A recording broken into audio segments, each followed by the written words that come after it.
ఆదికాండం 30వ అధ్యాయం 38వ వచనం మనం చదివితే అక్కడ ఒక విచిత్రమైన సంఘటన బైబిల్లో మనం చూస్తాం. Genesis chapter 30 and 38. మందలు నీళ్లు త్రాగ వచ్చినప్పుడు, ఆదికాండం 30:38, మందలు నీళ్లు త్రాగ వచ్చినప్పుడు అవి చూలు కట్టుటకు అతడు తాను ఒలిచిన చువ్వలను మందలు త్రాగుటకు వచ్చు కాలువలలోను నీళ్ల గాళ్లలోను వాటిని ఎదుట పెట్టగా అనగా చువ్వలు కలిగిన కాలువ. ఇక్కడ కొంచెం ఈ విషయాన్ని మీరు జాగ్రత్తగా వింటే మీకు అర్థమయ్యేలా చెబుతాను, జాగ్రత్త వినండి. సో యాకోబు మనందరికీ తెలుసు కదా బైబిల్లో.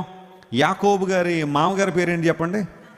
లాబాను గారు. యాకోబు వచ్చాడు, మామగారు మీ అమ్మాయిని ప్రేమిస్తున్నారని కొంచెం పెళ్లి చేసేస్తారా అన్నాడు.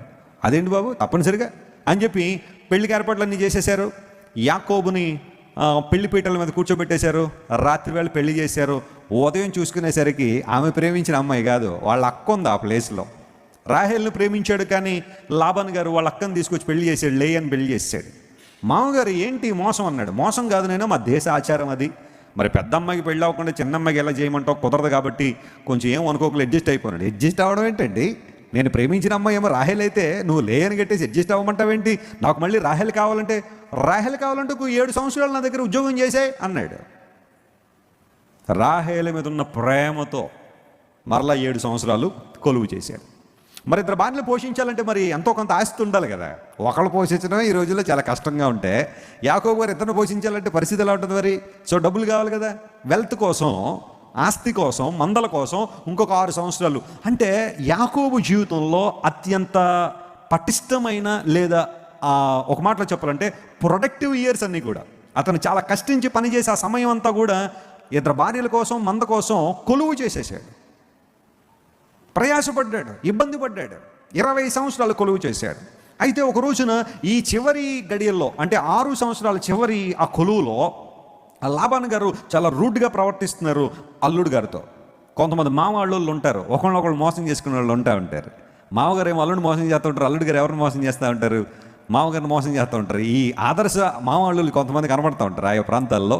సో లాబాను ఎక్కడ దొరికితే అక్కడ యాకోబుని మోసం చేయాలని చూస్తున్నాడు. ఒక సందర్భంలో యాకోబు చాలా బాధపడి అంటాడు, మీ నాన్న నా జీతం 10 సార్లు మార్చేశాడు. 10 సార్లు మార్చేశాడు. జీతం 10 సార్లు మారిందంటే పెరుగుద్దా తరుగుద్దా? ఉద్యోగస్తులకు జీతం మారుతుందనే సూచన వచ్చిందనుకోండి, వెంటనే స్వీట్ బాక్స్ పట్టుకొస్తారు. ఎందుకోసం? జీతం మారిందంటే పెరిగిందని అర్థం, అంటే ఉన్నది తరిగిందని కాదు. కానీ యాకోబు గారికి న్యూస్ వస్తుంది, యాకోబు న్యూస్ వచ్చింది. ఏంటి జీతం మార్చేశాడు, తగ్గించుతున్నాడు. జీతం 10 సార్లు మార్చేసి 0 చేశాడు ఆఖరికి. అయితే ఒక రోజున యాకోబు లాబాను మాట్లాడుకుంటే ఒక డీల్కి వచ్చారు. There was a bargain between them.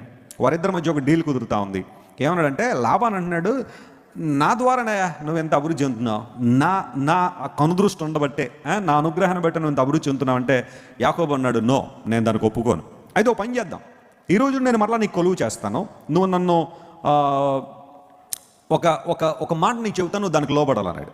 ఏంటది అంటే, ఇప్పుడు మన మందలు ఉన్నాయి కదా, ఇవి నేను కాశాను, అవి నీవే కావచ్చు, కానీ ఇకపై మనం ఒక పని చేద్దాం.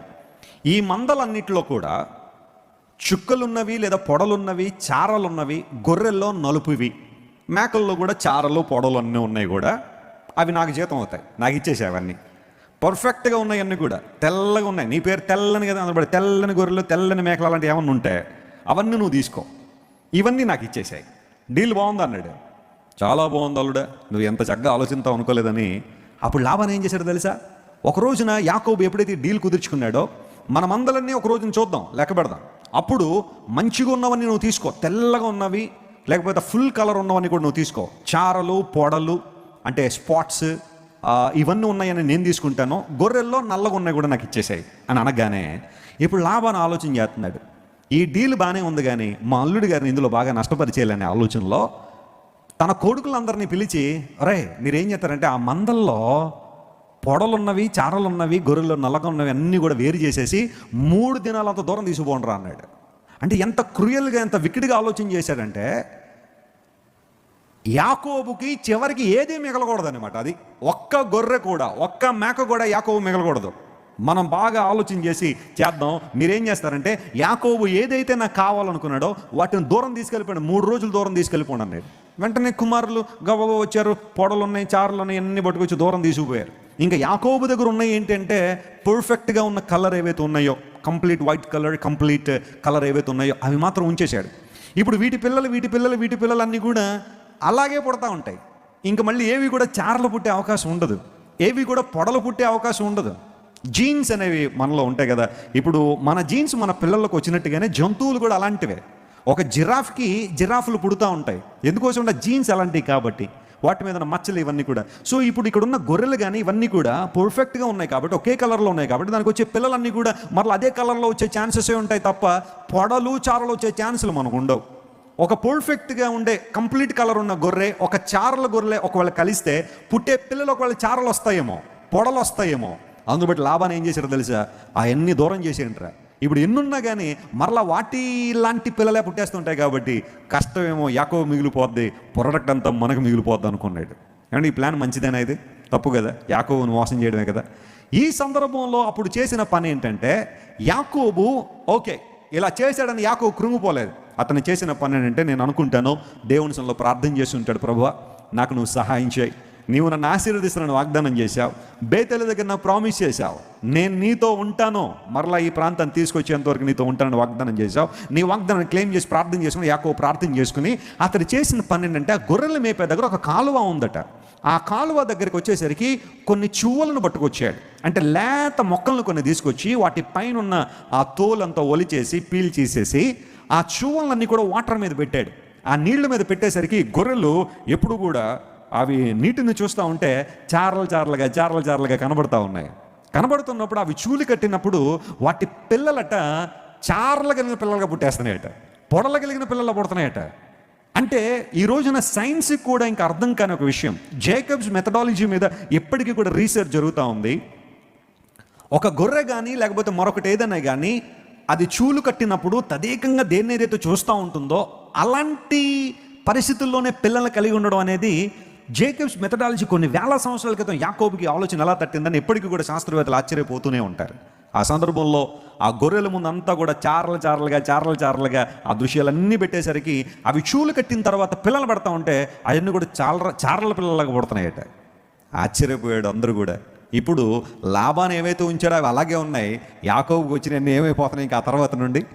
ఇప్పుడు లాభాన్ని ఏం మాట్లాడలేకపోతున్నాడు. ఎందుకోసం అంటే వాస్తవంగా ఒకవేళ ఒక్క చారల గొర్రెైనా లేదా ఒక్క పొడల గొర్రెైనా ఇక్కడ వదిలేసి ఉంటే అందును బట్టే యాకోబు డెవలప్ అయ్యాడని చెప్పి ఉండొచ్చు. కానీ యాకోబు ఆల్రెడీ వాటన్నిటిని వేరు చేసి 3 దినాలు తీసుకుపోయాడు. అందుబట్టి లాభాన్ని నోట మాట రావట్లేదు.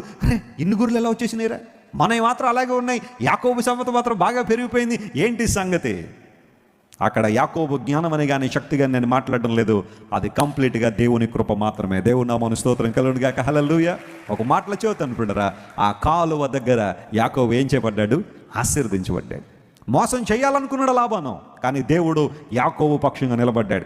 ఈ రాత్రి ఒక ఆధ్యాత్మిక సత్యాన్ని మీకు తెలియచేసిన జాగ్రత్తగా గమనించండి. నువ్వు దేవుని వైపు ఎప్పుడైతే చూస్తావో, ఆయన కనికరం మీద ఎప్పుడైతే ఆధారపడుతుంటావో, ఎప్పుడైతే దేవుని చిత్తానుసారంగా ముందు కొనసాగాలని చూస్తూ ఉంటావో, ఈ లోకంలో నిన్ను మోసం చేయాలని చాలామంది ప్రయత్నం చేస్తూ ఉంటారు.